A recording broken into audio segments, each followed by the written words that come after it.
menyadari, oh saya sekarang lagi napas. Satu itu, cuma nyadarin aja bahwa sekarang saya lagi napas, nggak harus diatur-atur napasnya.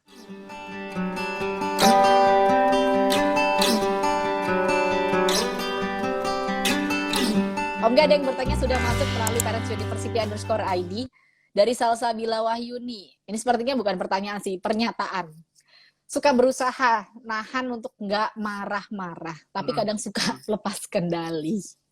Ada yang harus dirubah nggak kalau menurut Om G sendiri untuk papa mama yang sudah sering sekali lose control sampai nggak ngerti saya ini harus seperti apa ya? Karena saya juga marah kepada anak nih kayaknya udah terlalu sering, jadi orang tua juga merasa nggak mempan, satu, kedua juga nggak guna.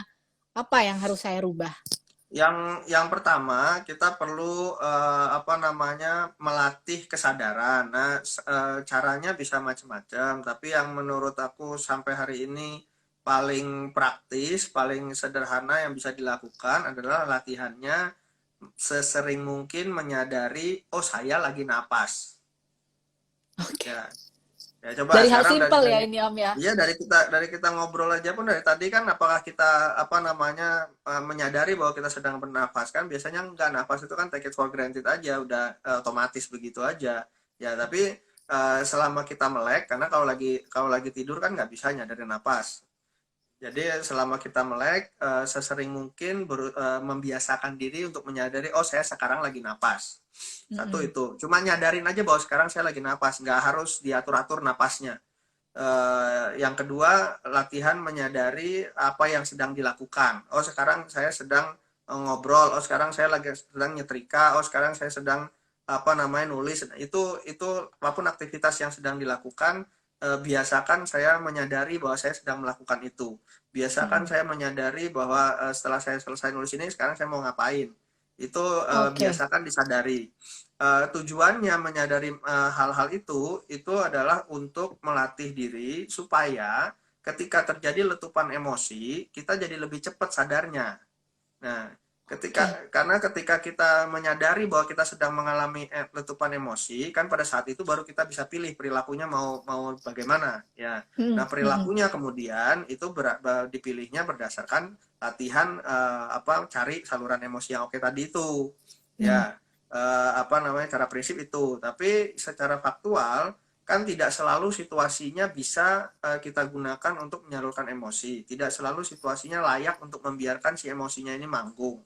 Nah, kalau memang situasinya sedang tidak layak, kalau kita menyadari bahwa kita lagi emosi, kita bisa parkir dulu emosinya, bukan disimpan. Jadi kalau simpan kan ditempatkan di situ selamanya. Kalau parkir itu kan cuma sementara. Ya, nyimpan sementara itu kan namanya parkir. Kalau nyimpan jadi itu ganjel ya jatuhnya. Ya, bukan dimasukin gudang, tapi diparkir saja. Tujuannya apa? Supaya pada saat situasinya tidak layak itu, si emosi ini tidak jadi mengganggu perilaku yang akan kita tampilkan. Apalagi kalau pada saat itu kita sedang menunaikan tanggung jawab. Kalau kita biarkan emosinya manggung pada saat itu, tanggung jawabnya kan bisa keganggu. Benar. Ya, jadi emosinya diparkir dulu.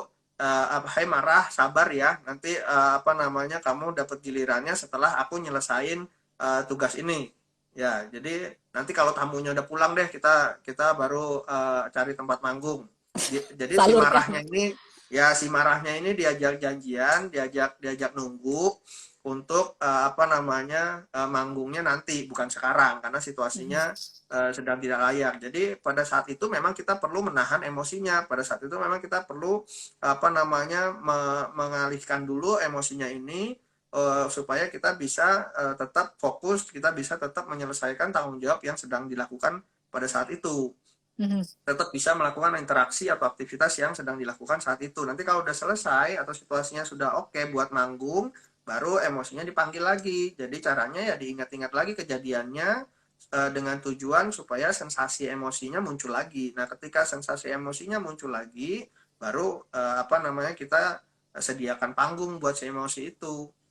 Jadi jangan disimpan seperti di gudang, karena kalau disimpan seperti dimasukin gudang, nanti resikonya bisa bocor.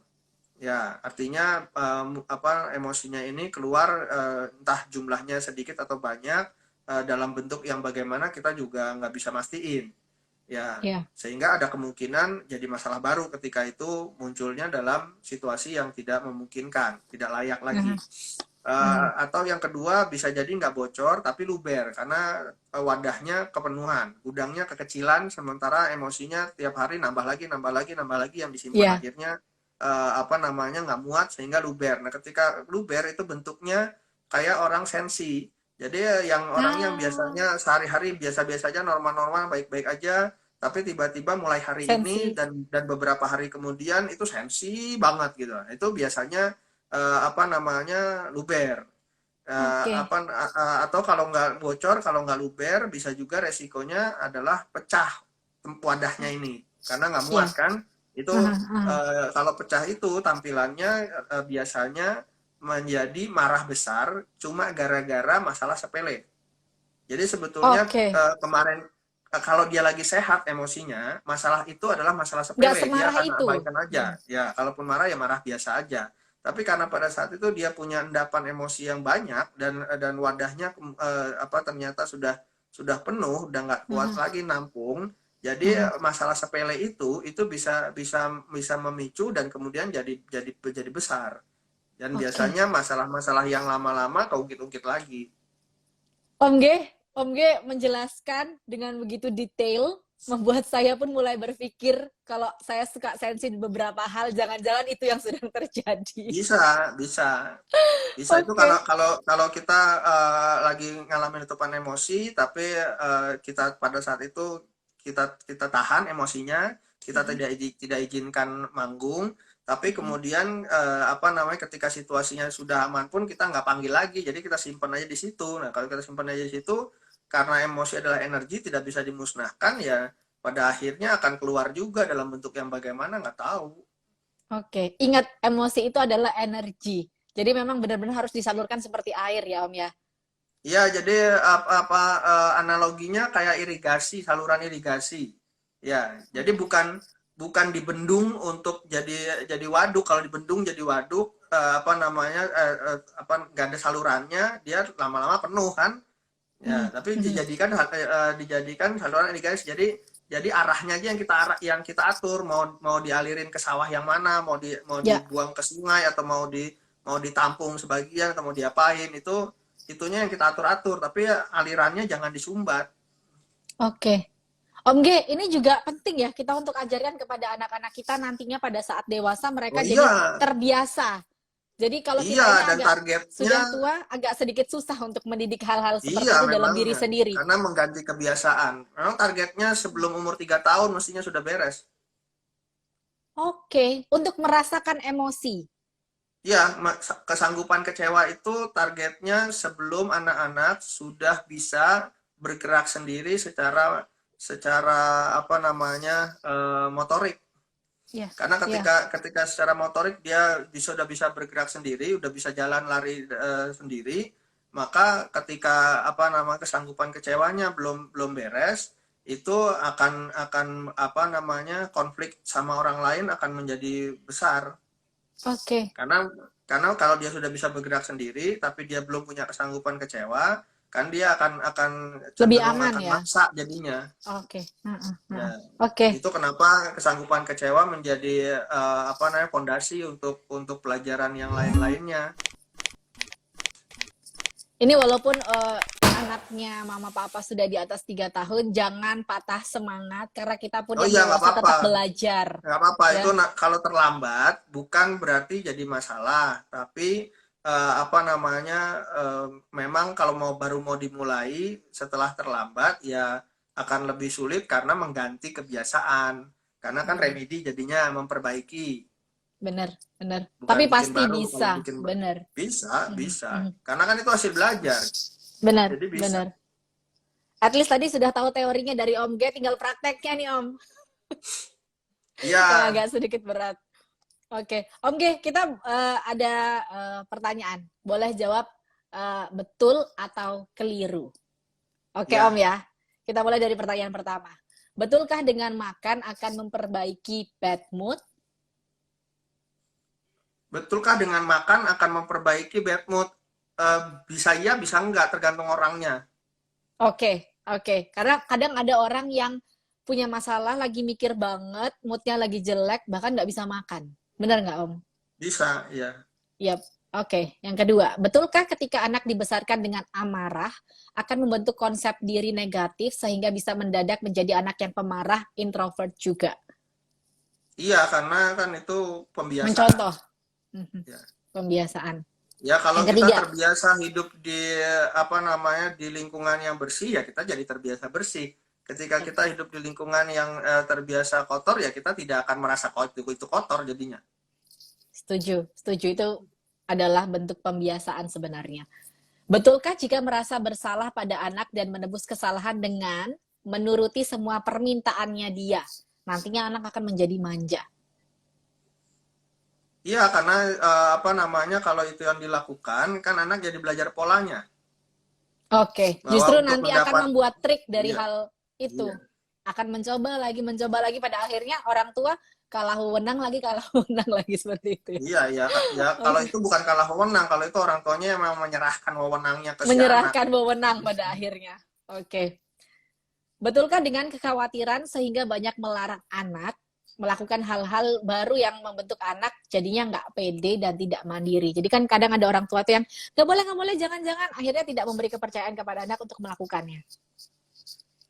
Iya, tapi bisa dua itu ya, bisa anaknya jadi takut untuk melakukan hal Oke. yang baru, ya. Mm-mm. Bisa anaknya jadi memanfaatkan apa namanya situasi, dia playing victim, aku nggak Oh, bisa, kamu aja yang ngerjain. oh, benar, benar. Hati-hati Papa Mama. Selanjutnya, apakah dengan positive thinking bisa mengatasi emosi? Benar nggak? Enggak, Oke. Jadi apa hubungannya positive thinking ini dengan emosi? Ini dua hal yang berbeda kah, Om? positive thinking itu sama dengan kita menyumbat apa namanya aliran energinya emosinya itu. Wow, ini informasi nih. Jadi sebenarnya positive thinking itu bukan untuk meredakan, tapi justru dia Bukan. menyumbat Ya makanya perasaan. meredakan kan, meredakan itu Iya, meredakan, menenangkan, tapi sifatnya menyumbat, bukan bukan menyelesaikan. oke, oke. Paham ya, Papa Jadi Mama itu ya. sama dengan kita apa namanya masukin emosinya itu ke gudang dengan cara itu. Dipaksa Kita untuk menolak. dimasukkan. Ya, ya Mhm, mhm. kita menolak kehadiran emosinya itu. Oke, oke. Karena kadang-kadang ada orang yang lagi emosi banget terus dibilang positive thinking aja lah ini itu kan seperti Ya, memaksa untuk positive thinking. itu kalau istilahnya yang sekarang lagi ngetren itu namanya toxic positivity. Oke, toxic positivity. Niatnya menyemangati, niatnya mendukung, niatnya membantu, tapi itu sebetulnya malah malah mengganggu, sebetulnya malah menjerumuskan karena itu tidak membuat dia belajar menyelesaikan emosinya, tapi justru membuat dia belajar menjarakan emosinya. Oke. Yang terakhir, Om, betulkah kalau suka marah-marah akan cepat menua? Saya setuju Iya, sih. karena secara apa namanya, secara fisik, ketika ketika kita terbiasa marah-marah, kan Mhm, energinya jadi keruh mhm, mhm, mhm. dan Om, apa namanya raut muka pun karena kalau kita lagi marah sama ketika kita gini nih. lagi ceria, kan apa namanya ekspresinya kan lain. Ya, ketika Yap. kita sering sering marah kan akhirnya secara secara fisik apa guratan-guratan di kulit juga akan mengikuti ekspresinya itu. Mhm, Kan mhm. itu kan pengulangan.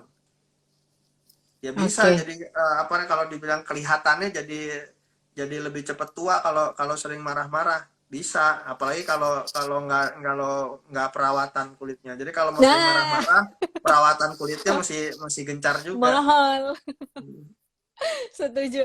Om, tadi kan Om Ge sudah menjelaskan sebenarnya ini emosi itu seperti apa, memang harus disalurkan. Tadi juga Om Ge juga udah bilang sebenarnya ini memang benar-benar harus disalurkan. Entah nanti kita cari panggung di lain atau di manapun, tapi memang benar-benar harus disalurkan.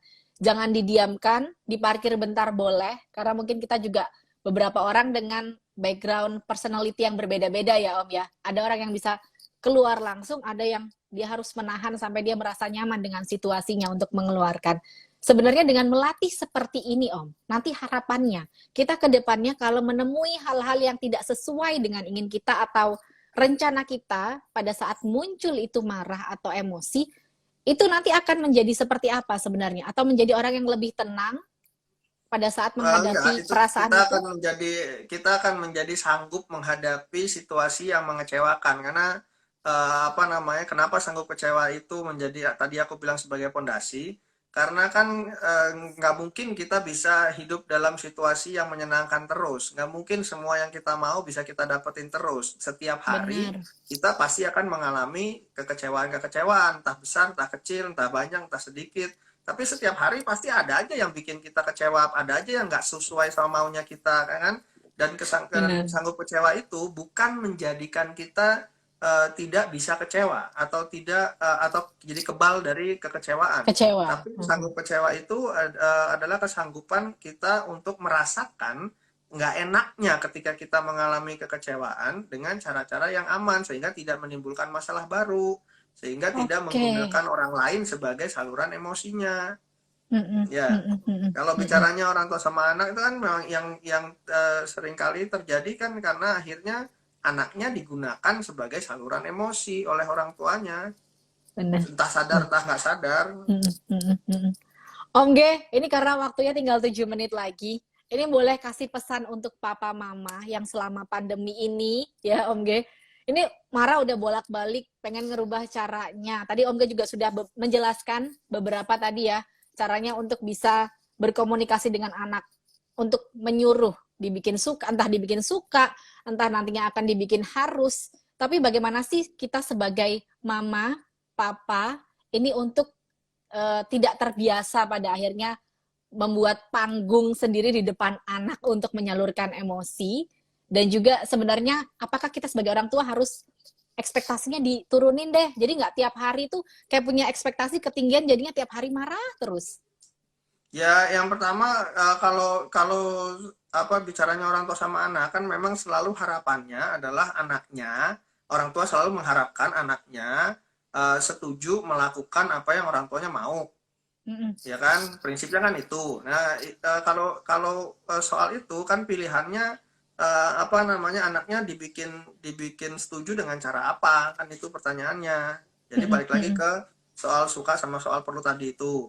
Yang Mm-mm. pertama, yang kedua apa namanya, yang perlu dipahami bahwa semua peran butuh libur. Tidak ada peran yang bisa dilakukan 24 jam sehari, 7 hari seminggu tanpa libur, tanpa henti, Oke, ya.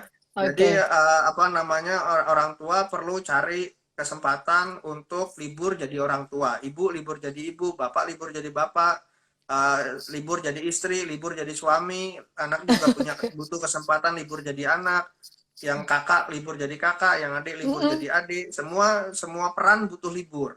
Ya, dan itu Oke. yang salah satu yang menjadi masalah ketika apa COVID melanda ini, dan semua orang dikarantina di rumah, setiap hari ketemu di rumah 24 jam dan berhari-hari bahkan udah berbulan-bulan, itu apa bikin jenuh pasti gitu. Jadi nggak ada liburnya kan. Mm-mm. Ya, jadi itu mesti diatur kapan kapan saya libur. Jadi walaupun di rumah, sama-sama di rumah, sebetulnya bisa dibikin kesepakatan. Misalnya apa namanya, saya sebagai ibu libur dari jam 2 siang sampai jam 5 sore misalnya. Ya Oke. tinggal dibikin kesepakatan tuh. Jadi selama selama 3 jam itu apa namanya, Me time. anak-anak ketika berinteraksi dengan ibunya itu tidak berinteraksi sebagai ibu dan anak, Oke. atau Oke. ya udah tidak berinteraksi karena ibunya sedang tidak ada. Ya Oke. kan ibunya sedang libur, ya jadi Boleh dicoba nih. walaupun ibunya di situ apa di sofa sambil baca atau sambil main game Mm. atau chattingan sama teman-temannya atau apapun, anaknya mondar mandir di situ, anak nonton TV atau ngapain, ya tidak berinteraksi mereka karena ibunya lagi libur.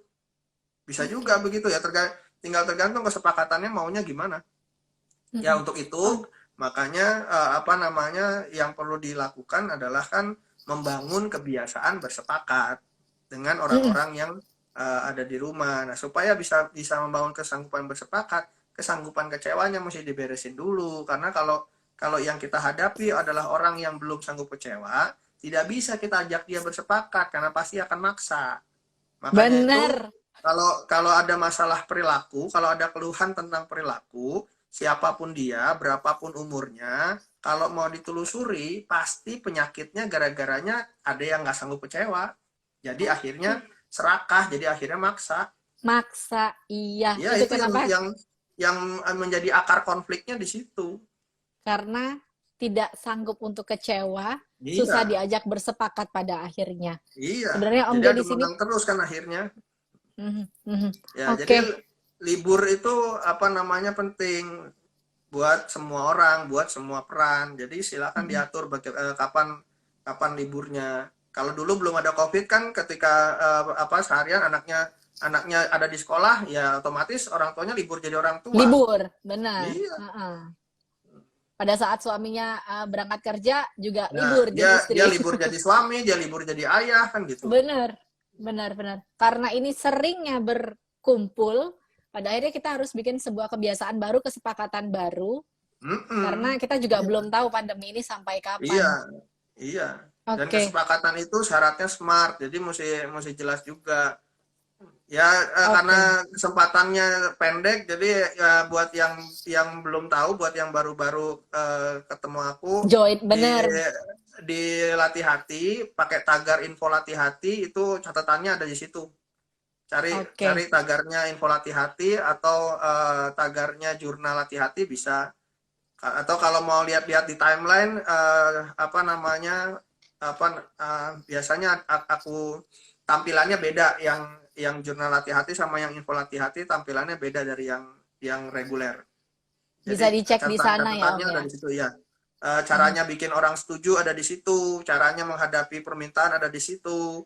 Yap, Kalau situasinya nggak layak belajar bagaimana ada di situ. Semua yang kita bicarakan hari ini catatan-catatannya ada di situ. ada di situ. Sebenarnya kita pernah Ya, bahas ya, Om ya, pada saat live ya bisa. Instagram. Pernah pernah. Benar. Ya Yang kan? situasi nggak layak belajar pernah. Benar.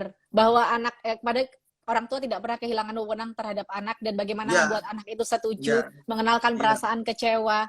Ini juga ya, sebenarnya informasi ini nggak cuma kita nantinya praktekkan kepada diri sendiri, nanti juga bisa diajarkan kepada anak kita ya Om ya. ya. Karena semua orang perlu perlu punya keterampilan itu. Oke. Om terima kasih banyak Ya, ilmunya, sama-sama. Terima kasih. informasinya. Ini teorinya benar-benar bikin kita mikir dan menyadari. Lebih tepatnya seperti itu Om. Jadi dengernya ini jadi lebih ketampar ke diri sendiri. Oh iya ya. Jadi untuk papa mama, mudah-mudahan ini nantinya juga bisa membuat diri kita, melatih diri kita, nantinya menjadi orang tua yang lebih baik, pribadi yang lebih baik, anaknya juga nanti bisa mencontoh ya, Om ya. Om terima kasih banyak, jangan lupa follow Sama-sama. Ya, terima kasih @latihati. banyak. Parent Kalau University, pengen, terima kasih banyak. Teman-teman yang sudah bener, ikut dengerin juga terima kasih banyak. Sorry, chatnya tadi nggak kesempet nggak kebaca, baca bener. semua ya. Mm -mm, mm -mm. Nanti Om Gak nggak terima apa-apa kalau kasih. kalau perlu nanti lanjut di DM boleh. Nah, tuh ya, silahkan di-follow, jangan lupa ya. Oke, terima kasih sudah meluangkan Ya, waktunya di malam sama-sama. minggu Terima ini. kasih banyak. Papa Mama juga terima kasih banyak, mudah-mudahan ilmunya bisa dipraktekkan untuk Papa Mama. Jangan lupa untuk informasi parenting dan juga rumah tangga bisa follow di Instagram kita @parentsuniversity_id. Saya Rina Koto, mohon pamit undur diri, mohon maaf apabila ada salah-salah kata ya. Dan sampai jumpa di kelas live Instagram minggu depan. Saya Rina Koto pamit dari Paras University. Selamat malam dan selamat berakhir pekan.